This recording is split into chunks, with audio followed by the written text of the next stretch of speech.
Hello, and welcome to my channel, Untamed Tales. I just read a book that was so amazing, I just had to get on and do a review of it. And the book is called Aristotle and Dante Discover the Secrets of the Universe by Benjamin Symes. This is a coming-of-age book, but it's definitely not just for people to read who are coming of age. It's a book everyone will get something out of.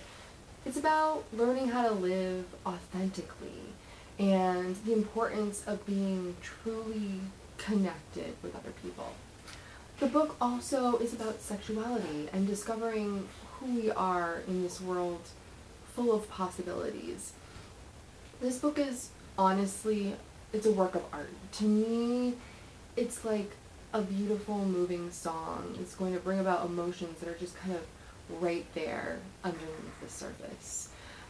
Also, there's a lot of art references. Speaking of this book being, a piece of art, there's a lot of art references in the book. And it's kind of like, I think, the author's way of giving an homage to some influential artists of his time.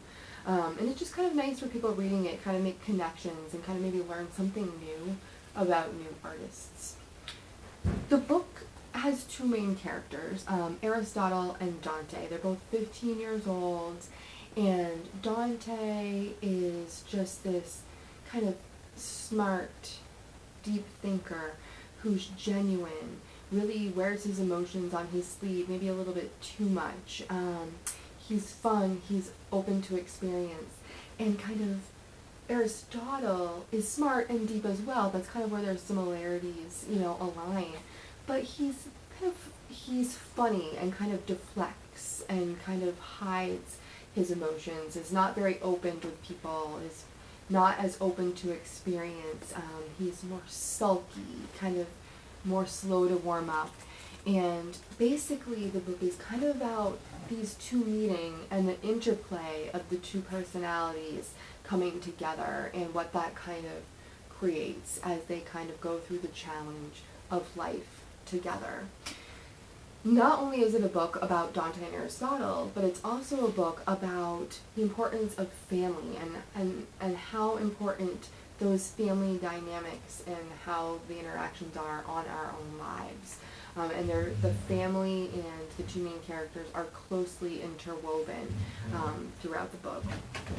One term that was brought up in this book is actually a term that I'd never heard before, but a very important one, and it's the term ecotone.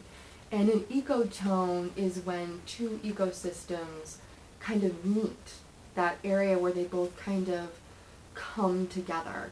And there's characteristics of both ecosystems in the ecotone. And to me, that kind of speaks to more possibilities. It's the gray area. It's not the black and the white.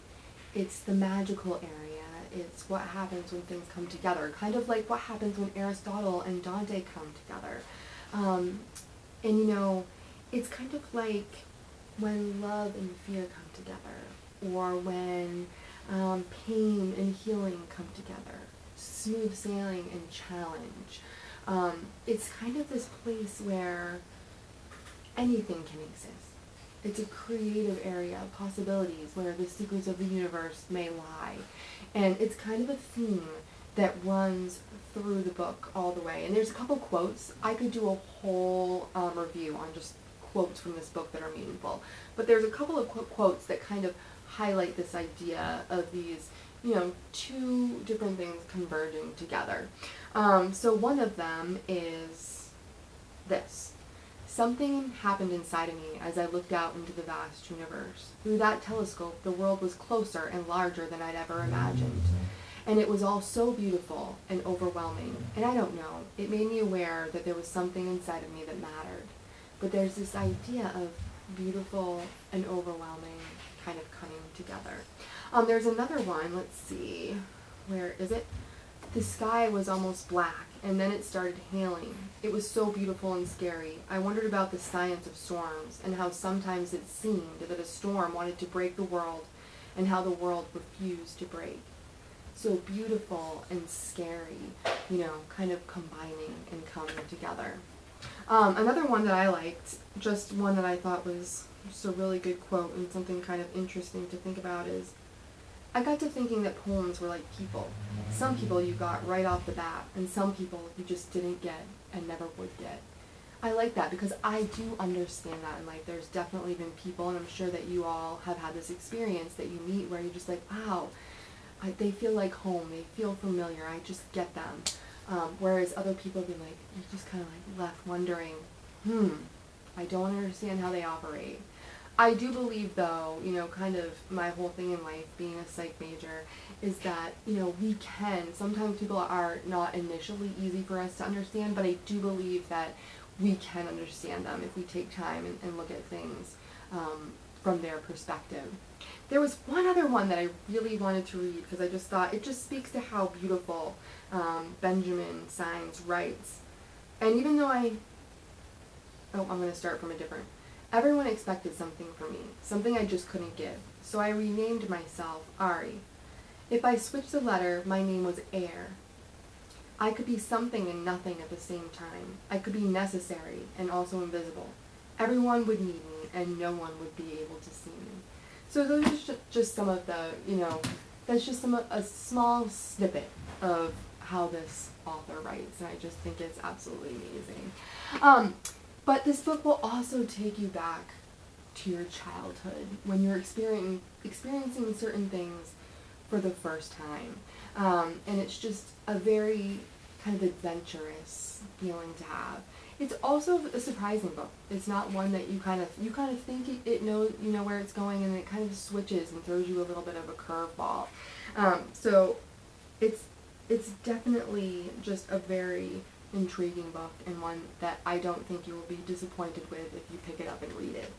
Also, it's not the last one. There's a sequel, and it's called, let's see if I can find it here in the back of the book, Aristotle and Dante Dive into the Waters of the World.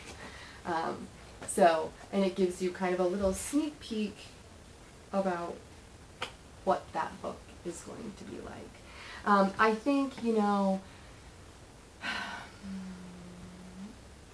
this book is going to make you see the challenge, but at the end of this book, you're going to feel like the challenge was worth it. So that's a nice thing. There's some books that I've read, some Chris and Hannah books, where there's nothing but challenge, and in the end, nothing but disappointment. This is a book that does have the challenge is all worth it in the end. So please, definitely pick up this book. I don't think you will be disappointed.